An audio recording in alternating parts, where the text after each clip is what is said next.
the residency requirement. He argues that her vote in Georgia in the 2024 presidential election shows she wasn't a Mobile resident. Ingram's lawyers say the law requires only that she was a resident for 90 days before the election, not a year, as Councilman Carroll argues. And this just into our newsroom, Alabama Governor Kay Ivey announcing $45 million in 2025 Go Mesa funding projects. Get this, all of that money will be invested right here on the Gulf Coast. 23 projects will receive the money, including Mobile Riverfront Phase 1 Amendment, Gulf Shores Waterway Village Pedestrian Park, and Foley Nature Parks expansion. These projects focus on environmental education and outreach, boating access, water quality improvements, recreational access, and other important projects. And with that said, welcome into Fox 10 Midday on your Tuesday. I'm Ashlyn Mitchell. We have a heads up now for drivers in Mobile County, Big changes are coming to the Dauphin Island Bridge. This morning, AlDOT kicked off a multi-million-dollar project, and our Stephen Moody is live this morning on Dauphin Island. Stephen, the city says this one is a long time coming. Yes, it is, Ashlyn. I know you had a chance to catch up with Dauphin Island Mayor Jeff Collier yesterday, and he did actually speak about this project and how important it is to the city. Now, you're going to hear in just a couple of minutes just how important this is to the city, but I'm actually going to step out of the way now and just show you what we're looking at here. So this is some of the construction that's already going on here. We're at the edge of the bridge. This is where you enter the Dauphin Island Bridge from Mobile, and we actually did speak to some residents as well just about what they can expect when it comes to this timeline, which is going to be around 2029 when they're able to complete this. But this has been a long time coming, like we mentioned before. We've been talking about this for the last few days, and we're just really excited now to be able to bring you this. Now, when I was able to talk to a few people earlier about this, they said that this is crucial. We actually had a chance to speak to one gentleman who said that he was actually on Dauphin Island when the bridge was destroyed in 1979 from Hurricane Frederick. Now, I actually will go ahead and send you over to the story now because this bridge has been a staple of Dauphin Island since it was built back in 1982, but with that time comes damage that now has to be fixed. It's the first thing you see when you drive to Dauphin Island and the last thing in your rearview mirror as you leave. After decades of use, it's time for the Dauphin Island Bridge to be repaired. That's why AlDOT is investing more than $30 million to repair concrete and to extend the bridge's life following decades of saltwater damage. And it couldn't come soon enough. There's only two ways you can get on and off the island. That's either the bridge or by boat. And boat, a lot harder than the bridge. But the main thing is you leave Mobile on that side of the bridge, and then you pick it back up when you leave the island. So. Bridge is a major function of the island. The city says it's the biggest project since the original bridge was destroyed by Hurricane Frederick back in 1979. And that's something that residents here don't want to experience again. That leaves only one way on and off the island, and that was by boat. I don't know if the ferries were running then, but most people just launch at Fowl River and come down. And if you live on the island, you didn't have a choice. You know, you had to get back and forth. That's why the city wants to repair the bridge now before any major issues. But with any work, you can expect lane shifts and daily closures. We spoke with Dauphin Island Mayor Jeff Collier. Mayor Collier says he's asking residents and visitors to be patient while work takes place. And once again, he's asking for that patience because it's going to take a long time for this work to get done. They estimate the completion date to be around 2029, but the city says don't worry. They will actually stall some of that construction during some major events here on the island, things like the 4th of July, of course, Mardi Gras events, and of course, the world famous Alabama Deep Sea Fishing Rodeo. Now, we have more over on our website at fox10tv.com, and as well, just to make sure if you're headed down this way, just to use caution, especially if you see construction crews out here. Reporting live this morning here on Dauphin Island, Stephen Moody, Fox 10 News.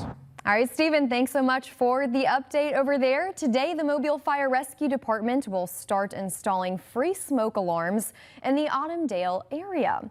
This is after a 5-year-old boy passed away in a house fire last week. Neighbors, friends, and family continue to mourn the death of that little boy, but say they're grateful for the free smoke alarms and that they are much needed for several reasons.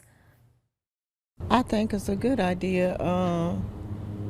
due to the fact that it's a lot of kids in the neighborhood and some parents can't afford the smoke detectors or for whatever reason. Yeah, elderly people ain't got no business trying to install no smoke detectors. They can't stand up on nothing to put them high enough. They too much of a risk fall. It's from 4 p.m. to 8 p.m. today, and you still have time to sign up. You can call the number that is on your screen. Officials recommend installing smoke alarms in every bedroom and on every floor of the home. You want to be sure to test them out every single month. And with that said, it's 11:05 now. Time for our first check on the weather forecast with meteorologist Hannah Fink. Hannah, behind us, it's a beautiful day out there today, and this morning was a little cool, I should say. It definitely was. I felt it this morning when I took Stormy out. That's usually when I'm like, ooh, it's a little cool, and then by the time I take her out in the afternoon, I'm like, oh, this is horrible. I told my husband, I said, I can smell fall right now. He's like, what? You're crazy. I can smell it. It's there. Let's hope it comes, because honestly, I'm tired of the hot temperatures. But let's take a live look outside. Here's a live look across the area. Beautiful sunny skies. A lot of us are seeing clear skies with minimal cloud coverage. Some of us are seeing those puffy cumulus clouds. Overall, beautiful sunny day across the Gulf Coast. Temperatures right now definitely getting warm out there.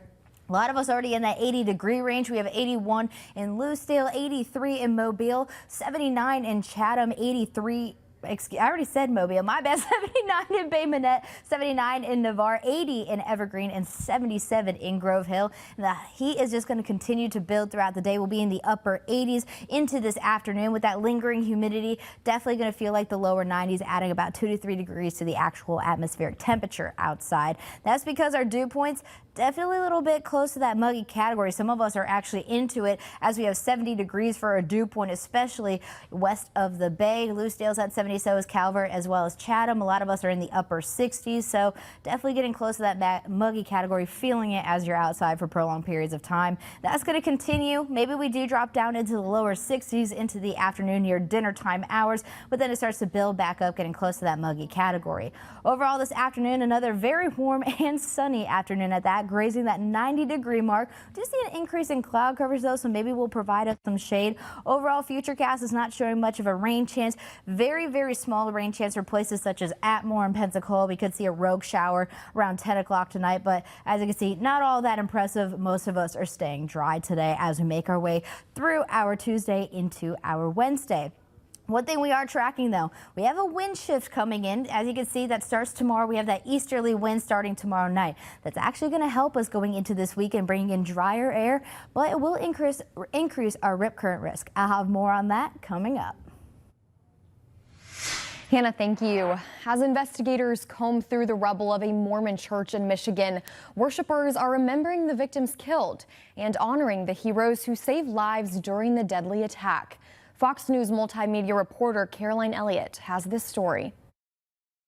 So far, the FBI has done more than 100 interviews with victims and eyewitnesses, including with one man who described the suspect as someone who, quote, hated the Mormon church. His big piece was that they weren't Christians, that they're the Antichrist. That community in mourning, days after a gunman opened fire at a Mormon church in Michigan, killing 4 people. Several others, ranging in age from 6 to 78 years old, remain in the hospital, receiving treatment for gunshot wounds and smoke inhalation. Members of the Church of Jesus Christ of Latter-day Saints in this area are a pretty small minority. There's really not a lot of us. Officials say the death toll could have been higher if not for the heroic actions of worshipers. Adults shielded children while medical residents helped the wounded, and nearby a group of striking nurses left the picket line and ran to assist first responders. We do this because we love our people. We love our community. We want to help. As the recovery process begins, investigators are searching the gunman's cars, home, and electronic devices to determine a possible motive. In a statement, his father apologized to the victims, saying, quote, "The only thing I can say is that it was my son that did it. It happened. We're dealing with it. It's been a nightmare. I feel terrible about all the families that have been hurt. I apologize for that." Investigators are still examining the church for wreckage, but says they did find homemade explosives in the wreckage. In Grand Blanc, Michigan, Caroline Elliott, Fox News. Also on midday, a second detainee who was shot at an Immigration and Customs Enforcement facility in Dallas has died. Miguel Angel Garcia Hernandez was one of the 3 detainees shot in that attack. A Homeland Security official says the 32-year-old died while still in the hospital after the shooting. Norlin Guzman Fuentes, a 37-year-old El Salvadoran national, died the day of the attack, while a 3rd victim remains hospitalized. Well, meantime, Governor Jeff Landry has requested permission from the federal government to activate up to 1,000 National Guard troops. They would be deployed to urban centers throughout the state. Landry cited high rates of homicide, carjacking, and gang violence in cities like New Orleans and Baton Rouge, along with law enforcement shortages. The troops would supplement local police and secure critical infrastructure throughout the 2026 fiscal year. Meanwhile, former Republican presidential nominee Mitt Romney says he urged Biden's White House to pardon Trump. Speaking Monday at an event at Drew University, Romney said he talked to one of then-President Joe Biden's aides. He said he told the advisor if the special counsel Jack Smith's investigation prompted the Justice Department to indict Trump, Biden should pardon him immediately. Romney explained his position, saying it's dangerous to prosecute political opponents. But also, that principle cuts 2 ways. Romney also said President Trump is making good on his promise to enact revenge and retribution on his opponents. Well, hundreds of U.S. generals and admirals from around the world are gathered at Quantico, Virginia today after being summoned by Pentagon Chief Pete Hegseth. At the rare all-hands-on-deck meeting, Hegseth laid out new guidelines for the department, including strict physical fitness requirements and an emphasis on warfighting. Fox's Rebecca Castor has the latest from Washington. In a room filled with nearly every 1-star and above military officer the nation has, Secretary of War Pete Hegseth announced major changes coming to his department, focused on a return to merit and cutting out DEI policies. Foolish and reckless political leaders set the wrong compass heading, and we lost our way. We became the woke department, but not anymore. Hitting the inboxes of the military leaders today are 10 new directives centered on combat readiness, including a new combat field test where all soldiers will be required to meet the male standard. This is not about preventing women from serving. We very much value the impact of female troops. But when it comes to any job that requires physical power to perform in combat, those physical standards must be high and gender neutral. If women can make it, excellent. If not, it is what it is. President Donald Trump was more celebratory in his remarks to the military leaders and promised to keep ending foreign wars while keeping the U.S. out of them. My message to you is very simple. I am with you, I support you, and as president, I have your backs 100%. You'll never see me even waver a little bit. Secretary Hegseth seems to know some generals will take issue with his new policies, and he says if that's the case, they should consider resigning. In Washington, Rebecca Castor, Fox News. It's 11:13 on your Tuesday. We have much more heading your way right here on Fox 10 Midday, including the latest on a possible government shutdown, what that could mean for you and your family straight ahead. But first, Hannah, today is the last day of September. How's it feeling out there? It definitely was a dry month. Not a lot of rain in the forecast, but as we go into October, we could see an increase in rain chances by this coming weekend, hopefully helping us out with those drought conditions we've been seeing over the last couple of weeks. Don't go in. Welcome back. If anything on your to-do list involves Uncle Sam, well, you might want to cross it off today. Parts of the federal government could turn off the lights around midnight Eastern time tonight. That's all due to a funding impasse centered on the cost of health care. Amy Kiley shares how a shutdown might affect you. Millions and millions of lives will be upended. The federal government could shut down tonight and Americans could feel the impact. That's unless Congress reaches an agreement by midnight. I think we're headed to a shutdown because the Democrats won't do the right thing. Sticking points remain. Democrats want to undo recent Medicaid cuts and preserve certain Obamacare subsidies. They also want to make it harder for the president to cut funds Congress has approved. This relates to the well-being and the health of the American people. In a shutdown, non-essential federal employees face furloughs. For Americans, that might affect customer service, paperwork, national parks, food inspections, and more. The White House is even threatening to fire some workers. The federal workforce is already shrinking rapidly, down by 97,000 jobs. Social Security payments will continue, but the timing could be confusing. Today, an unrelated executive order is ending paper government checks. Meanwhile, a shutdown could cause travel delays. Planes will take off, but it's going to be a massive strain on the system. Some experts worry a government closure could hurt the economy. It also could delay the release of economic reports crucial to investors and the Federal Reserve. This will be a momentous week for the U.S. economy and the financial markets. I'm Mimi Kiley reporting. Taking a live look outside at Pensacola Beach. The water is looking absolutely beautiful today. Definitely a great way to cool off today, but our rip current risk does increase in the next few days. I'll be talking about that in a minute, but let's take a look at our weather headlines for today. What we're tracking over the next few days, we have warm and sunny afternoons. Drier air moves in later this week, and like I mentioned, that rip current risk is going to increase. Forecast highs for today, definitely above average. We usually see temperatures around 85, 86 degrees. We can see we're definitely above that. A lot of us are going to be grazing that 90-degree mark. Some of us even hitting 90 degrees. We have a high of 89 in Mobile, 88 in Atmore, 87 in Grove Hill, 89 in Pascagoula, 87 in Navarre, and 87 in Bruton. Our dew points definitely feeling that lingering humidity. We're in that 60s category, which means as we go down into the 60s, we feel a little bit more pleasant. But as we get close to that 70-degree mark, definitely going to feel the sweat dripping down your back, especially if you're outside for a few hours throughout the day today. But good news, dew points are actually going to go down. We have this brown shading coming into our area starting on Thursday. Dew points will be in the lower 60s, and then even 40s is what we could see going into this weekend on Friday. Definitely a pleasant feel for our mornings, but as Saturday goes on, Sunday, we start to see that humidity come back. We'll actually go back into that muggy category. We'll be in the 70s mark, even mid-70s near the coastline. So a nice little taste of fall, especially with temperatures being in the average degree of 85. But that humidity does have to come back at some point. So our full forecast today, 83 degrees by 11 a.m. Then we get to 88 by 1 o'clock, close to 90 degrees by 3 o'clock. Zeros for that rain chance, luckily, as we make our way through the day. And if you are at the beach today, low risk of rip currents today. Temperatures warm and sunny out there near 87 degrees. Definitely make sure you have that sunscreen on hand. We have a high UV. But here is where we see that change. That brown shading came from the east. So when we have easterly flow, our rip current risk actually goes up. So Thursday into the weekend, we have a high risk of rip currents. Definitely recommend having a backup plan and avoid the water. Maybe go to the pool instead or have a shopping trip.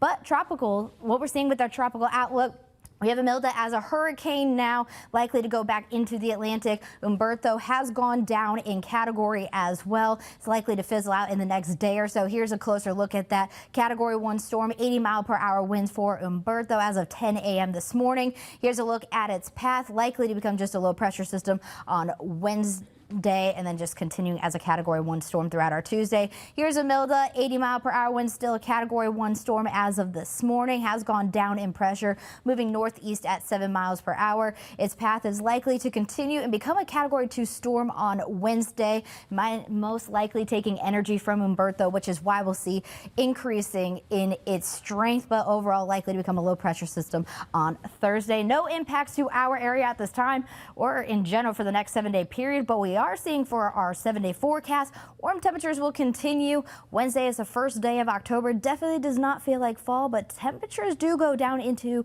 this coming weekend, and luckily rain chances start to go up as well. We'll continue to see those pleasant mornings as well as drier air comes in.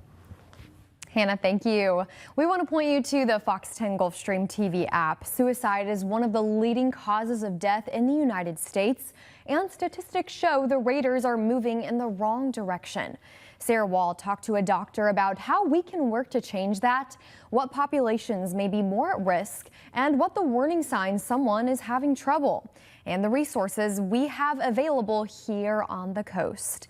In-depth suicide prevention is now available on the Fox 10 Gulfstream TV app. And as always, you can join the conversation every weekday morning at 9 a.m. Well, up next, we remember the life and legacy of one of the oldest. Well, it was a celebration of life this weekend that included a second line parade as the Excelsior Band honored one of their own who recently passed away. Arlie Peck was there for the fitting tribute for a man whose life was grounded in music.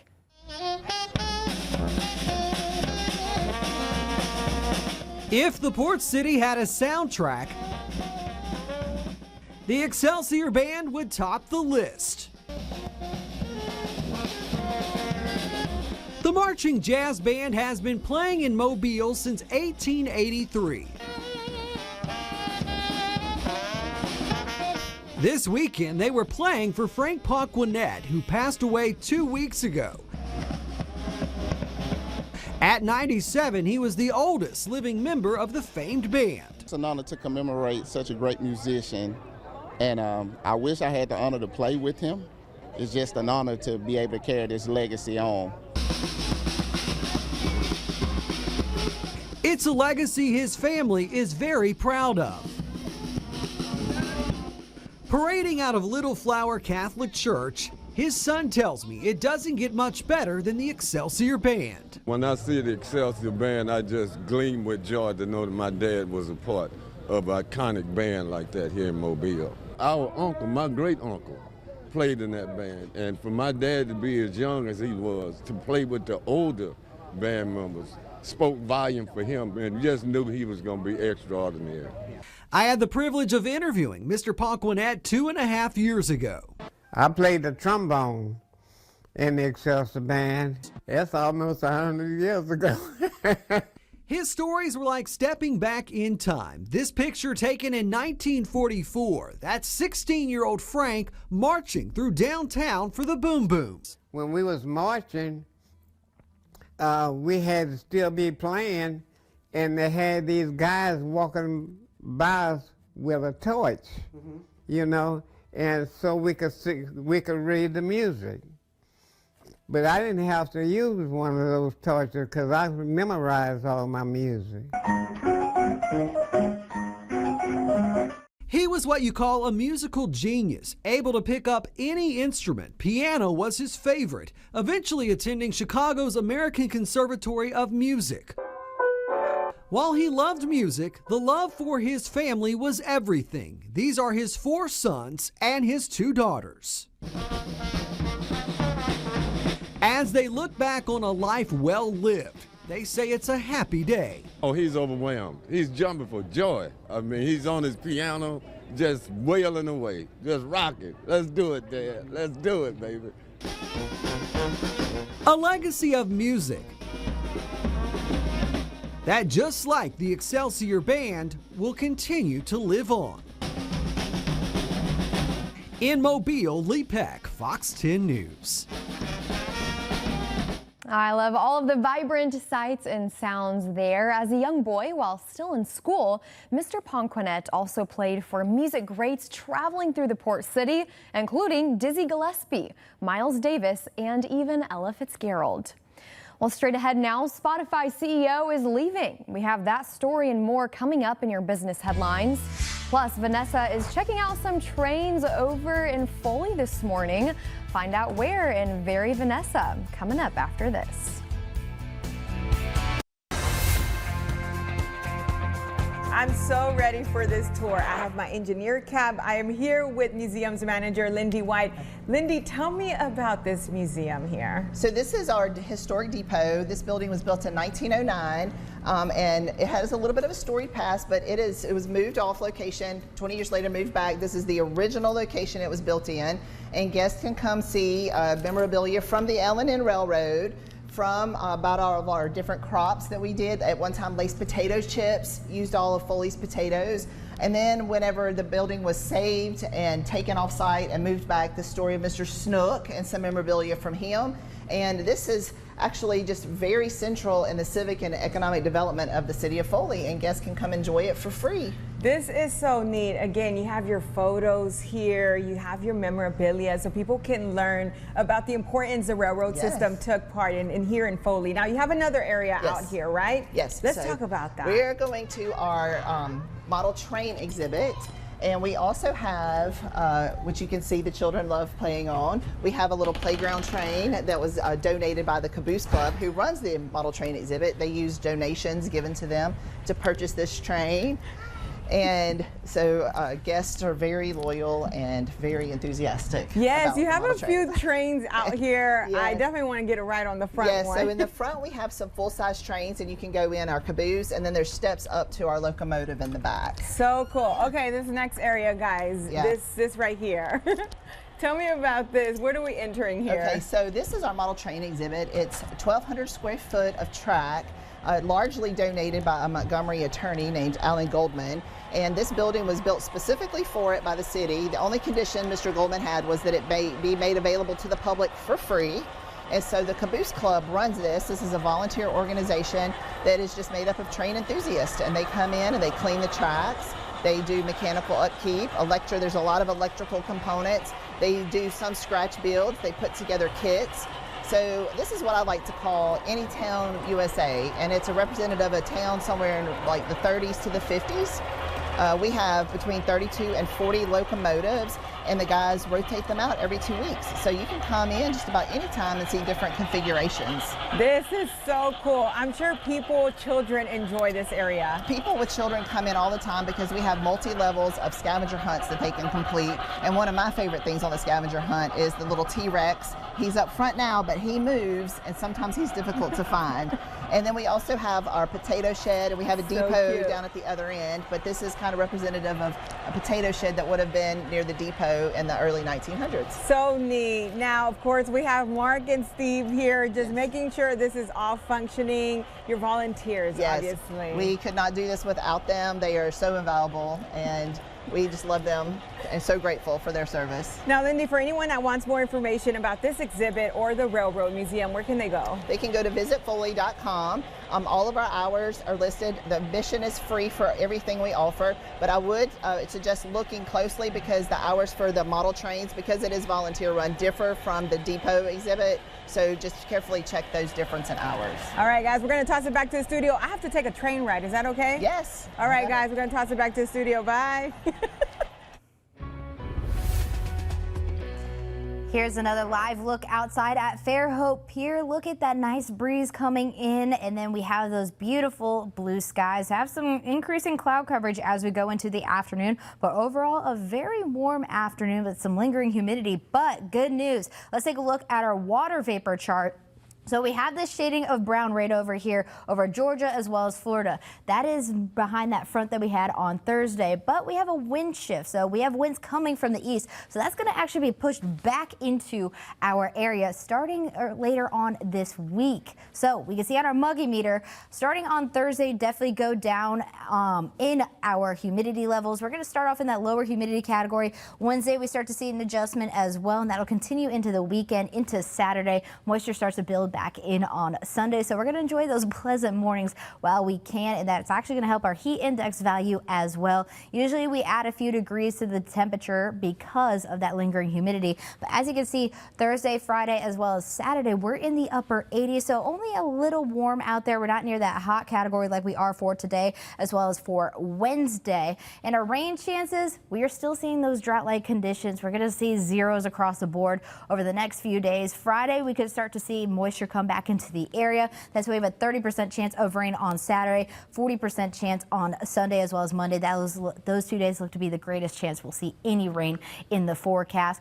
But what we're seeing for the forecast today, for right now, we have 90 in Van Cleve, 89 in Lucedale, 90 in Leakesville. As we move to Mobile and Baldwin County, 89 in Mobile, 88 in Citronelle, 86 in Dauphin Island, 87 in Bay Minette, and 88 in Foley.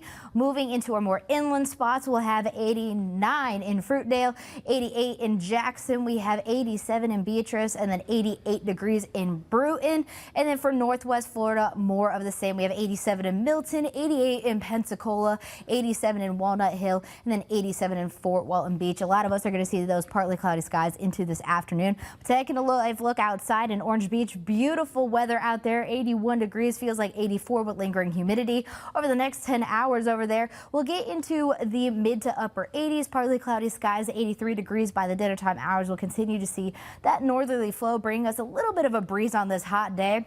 UV index shows you're definitely going to want to put that sunscreen on. Burn time's about 20 to 30 minutes. And then overall rip current risk today is going to be low for our Alabama beaches as well as our Florida beaches. Might as well enjoy the low risk of rip currents until we get into Thursday. Definitely going to want a backup plan if you're heading to the beach. Good to know, Hannah. Thank you. Well, Wall Street is waiting for the monthly employment report. Boeing starts work on a new plane, and the founder of Spotify is leaving his CEO job. Fox's CJ Papa has your business headlines. All eyes on the September jobs report if it comes out. Economists are expecting 50,000 jobs created, with the unemployment rate holding steady at 4.3%. The labor market is certainly taking a real significant step back here. If you think of the last 3 months of private sector labor income growth, we are now the worst 3 months we've seen since going back to late 2022, early 2023, when we had the technical recession and regional banking crisis. A prolonged government shutdown could mean the Fed wouldn't have jobs data or the consumer price index to consider when it meets at the end of October. Boeing is working on a new plane to replace the 737 MAX. The Wall Street Journal says Boeing CEO Kelly Ortberg met with officials from Rolls-Royce, the engine supplier, to discuss a new single-engine airplane. Ortberg hasn't publicly discussed the plans and has said his priority is fixing Boeing's problems with quality and manufacturing. And Spotify's founder Daniel Ek plans to step down from the CEO job and become executive chairman. He's been leading the music company for nearly 2 decades. Ek will be succeeded by 2 new co-CEOs. CJ Papa, Fox News. And new this morning, a major company CEO says artificial intelligence will change the entire country's workforce. According to a report by the Wall Street Journal, Walmart CEO Doug McMillon says, quote, literally every job will be impacted by AI. The executive says at Walmart, the rapidly developing technology will eliminate some jobs and also help to add others. Despite his warning of AI's growing role in the workplace, McMillon says the company's goal is to help everyone, quote, make it to the other side. McMillon noted the retail giant will keep the size of its global workforce flat for the next 3 years. Well, still to come, a bear cub roams a supermarket in Arizona, while in Washington, a bear swipes a package. Your midday talkers are next. Plus, cleaning your grill can be a hassle, but we're testing out a product that claims to make it easy. Does it work? Is after.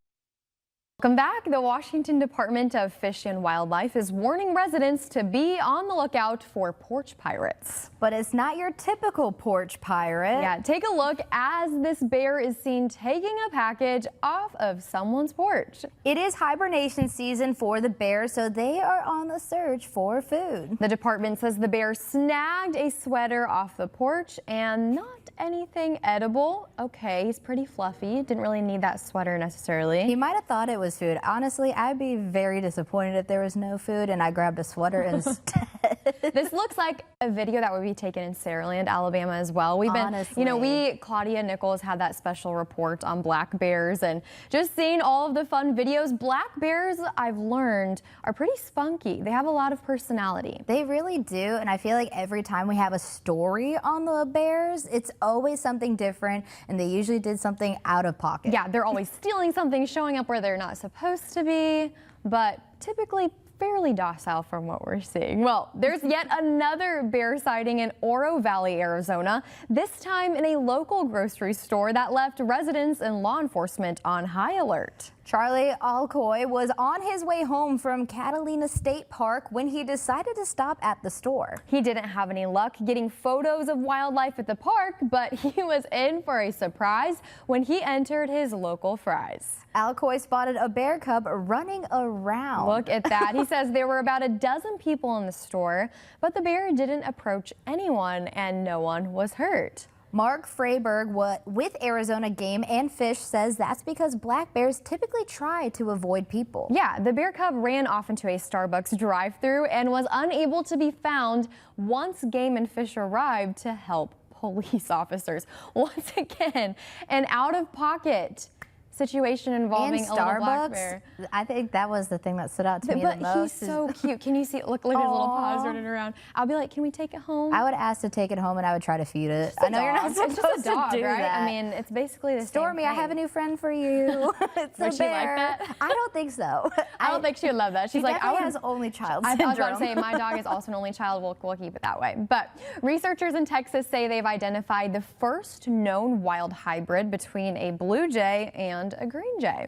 According to a study published earlier this month in the journal Ecology and Evolution, the unusual bird was spotted in 2023 near San Antonio. Researchers say it carries traits of both species, blue feathers and white spots on its wings like a blue jay, but markings and vocalizations of a green jay.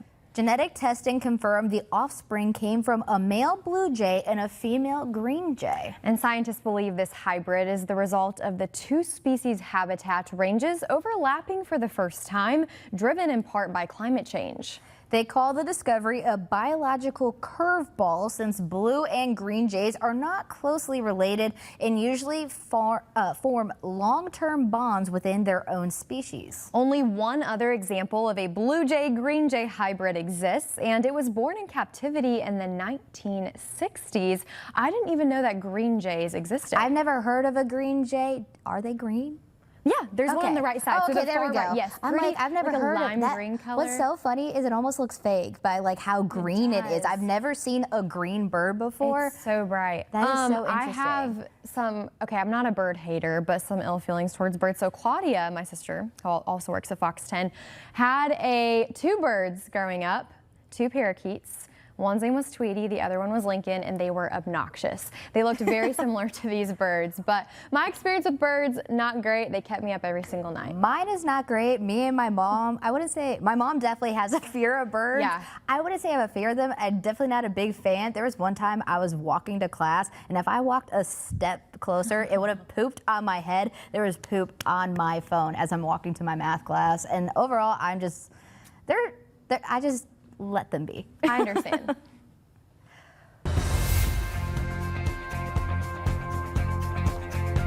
Well, a lot of people love grilling, but not the cleanup that comes along with it. We're testing out a unique looking grill brush that's supposed to make cleaning a lot easier. All right, Rachel Hackbarth puts the grill art to the test in this week's Does It Work? It's pretty easy to see Gary Mangus loves using his grill. The cleanup process, not so much. For $24.99, the grill art is supposed to easily and safely clean with its unique design without leaving behind any potentially dangerous bristles. I've seen some like that, but not this particular one. I don't really know anything about grills, but you were saying that you use aluminum to clean yours? Yeah, just a ball of aluminum. I haven't used a scraper with the brushes or bristles on it in years. This is how the grill looks before testing. Well, it's dirty from the last time we used it, so let's give it a shot. The grill art's coils are scrubbing some of the harder areas to reach. This is better than a ball of aluminum foil. Absolutely. No, this is, well, you can see all the side stuff. My little ball of aluminum foil won't go as deep as this is going.